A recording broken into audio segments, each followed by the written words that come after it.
ஹே குட்டீஸ், welcome back to our channel. So இன்றைக்கி வந்து ஒரு அவுட்டிங் விலாக் தான் பார்க்க போகிறீங்க. இன்றைக்கி வந்து டி நகர் போகலாம் அப்படின்னு சொல்லிட்டு நானும் கலிஷும் பிளான் பண்ணியிருக்கோம்.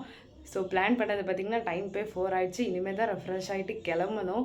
எந்திச்சு சாப்பிட்டது அந்த வேலையை ரொம்ப இழுத்துருச்சு. ஸோ இப்போ தான் எல்லா வேலையும் முடிச்சுட்டு ரெஃப்ரெஷ் ஆகிட்டு கிளம்ப போகிறோம். ஸோ அங்கே போய் கொஞ்சம் திங்ஸ்லாம், கொஞ்சம் ட்ரெஸ்ஸஸ்லாம் வாங்கலாம் அப்படின்னு சொல்லி பிளான் பண்ணிட்டு தான் போகிறோம். ஸோ பார்க்கலாம் அங்கே போய் என்ன பண்ணுறோம் அப்படிங்கிறத நீங்களும் என்னோட சேர்ந்து பாருங்கள். வாங்க வீடியோக்குள்ளே போகலாம்.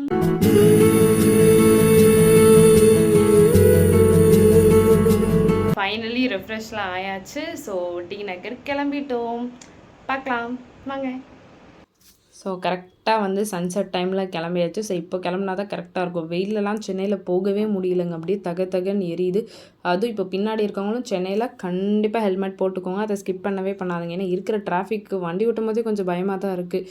ஸோ அந்தளவுக்கு டிராஃபிக்லாம் இருக்குது. ஸோ நம்ம சேஃபாக இருக்கிறது நல்லது தானே.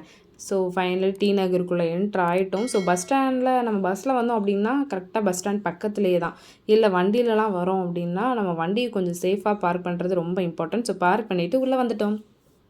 உள்ளே வந்தோடனே இந்த ஏரியாவை பார்க்கும்போது இந்த டிவியில் ஃபஸ்ட்டு இந்த ஏரியாவை தான் காட்டுவாங்க நியூஸில், அந்த தீபாவளி டைம் அதெல்லாம்.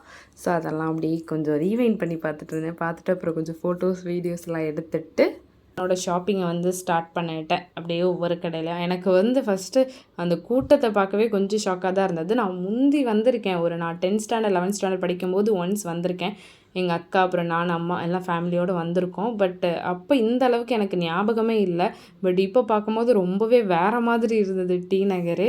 ஸோ எனக்கு ரொம்ப சர்ப்ரைசிங்காக இருந்தது ஃபஸ்ட் டைம் வர்றேங்கிறதுனால. ஸோ கூட்டமாக வேறு இருந்ததா, தனியாக போய் கடையில் போய் எடுக்கிறதெல்லாமே அவ்வளோ செட் ஆகாதுங்க. இந்த மாதிரி கூட்டமாக இருக்கும்போது உள்ளே போனால் தான் அவங்க ஒன்று எடுப்பாங்க, நம்ம ஒன்று எடுப்போம். ஸோ நிறைய கலெக்ஷன்ஸ் பார்க்க முடியும். அதில் நமக்கு பிடிச்சது கண்டிப்பாக ஒன்று ஈஸியாக செட் ஆயிரும். ஸோ அதனால் எனக்கு இந்த மாதிரி கொஞ்சம் ரஷ்ஷான டைமில் போய் பார்க்குறது தான் ரொம்ப பிடிக்கும். ஸோ நானுமே எனக்கு பிடிச்சதெல்லாம் அப்படி இப்படி கொஞ்சம் கொஞ்சமாக பார்த்துட்ருந்தேன். இந்த கூட்டமும் சாட்டர்டே சண்டேனா கண்டிப்பாக இருக்கும். ஸோ நாங்கள் போனதும் வந்து சாட்டர்டே தான். ஸோ கூட்டம் ஈக்குவல் இருந்தது. ஸோ இது வந்து சீம்பால் அப்படின்னு சொன்னாங்க. ஸோ அது ஜெல்லி மாதிரி சம்திங் பண்ணி வச்சுருந்தாங்க. எனக்கு ட்ரை பண்ணல, எனக்கு அவ்வளோ இன்ட்ரெஸ்ட் இல்லை. ஸோ நீங்கள் யாராவது ட்ரை பண்ணியிருக்கீங்க நல்லாயிருக்கும் அப்படின்னா கமெண்ட் பண்ணுங்கள். நான் நெக்ஸ்ட் டைம் கண்டிப்பாக ட்ரை பண்ணுறேன். அடுத்து ஃபுல்லாக பார்த்தீங்கன்னா ஃபுட் ஷாப்பாக தான் இருந்தது. இந்த கடைகளுக்கு வெளியே போட்டது, அப்புறம் அவங்களாம் கடையெல்லாம் வச்சுருந்தது. ஸோ எதாவது சாப்பிட்லாமே அப்படின்னு சொல்லிட்டு ஃபுல்லாக பார்த்துட்ருந்தோம். ஃபைனலி வந்து பாவ் பஜ்ஜி சாப்பிட்லாம் அப்படின்னு சொல்லிட்டு எனக்கு ஒரு கிரேவிங் ஆயிடுச்சு. இவர் பண்ணிகிட்ருக்கும்போதே நான் பார்த்துட்டேன். போகும்போதே இல்லை சாப்பிட்ணும் அப்படின்னு சொல்லிட்டு. அப்புறம் காலேஜ் வந்து பவுண்டோ தான் கேட்டிருந்தாங்க. ஸோ அவங்களுக்கு ஒரு பவுண்டோ போதும் அப்படின்னு சொல்லிட்டாங்க. ஓகே நம்ம சாப்பிட்லாம் அப்படின்னு சொல்லிட்டு நான் பாவ் பஜ்ஜி தான் ஆர்டர் பண்ணியிருந்தேன். ஸ்மெல்லுமே சூப்பராக இருந்தது. எனக்கு வந்து இந்த மேக்கிங் பார்க்க ரொம்ப பிடிக்குங்க. மோஸ்ட்லி இந்த பரோட்டா பண்ணுறதா இருக்கட்டும், தோசை சுடுறதுனா கூட இந்த ஹோட்டல்லலாம் அது அப்படியே ஃபாஸ்ட்டாக சுடுறது அதெல்லாம் பார்க்கவே எனக்கு ரொம்ப பிடிக்கும். ஸோ அதுதான் அப்படியே உங்களுக்கும் காட்டலாமே அப்படின்னு சொல்லி காட்டியிருந்தேன்.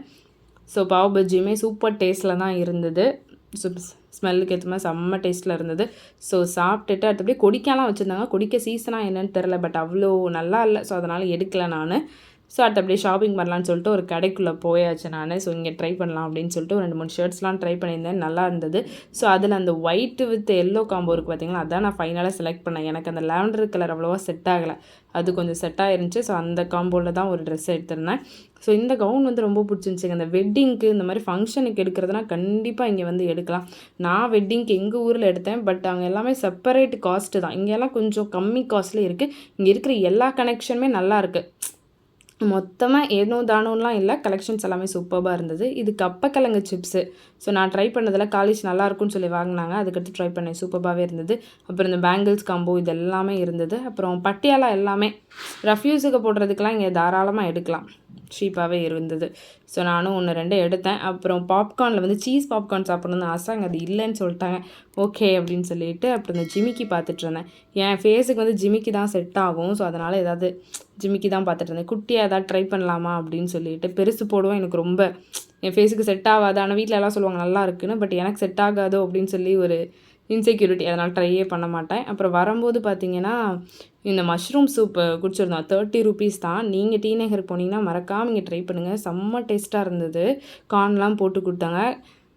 செம்ம டேஸ்ட்டு, க்ரீமியாக ஒர்த்தாக இருந்தது. நல்லா சாப்பிட்டுட்டு அப்புறம் கொஞ்சம் ஷார்ட்ஸ்லாம் பார்த்துருந்தேன்.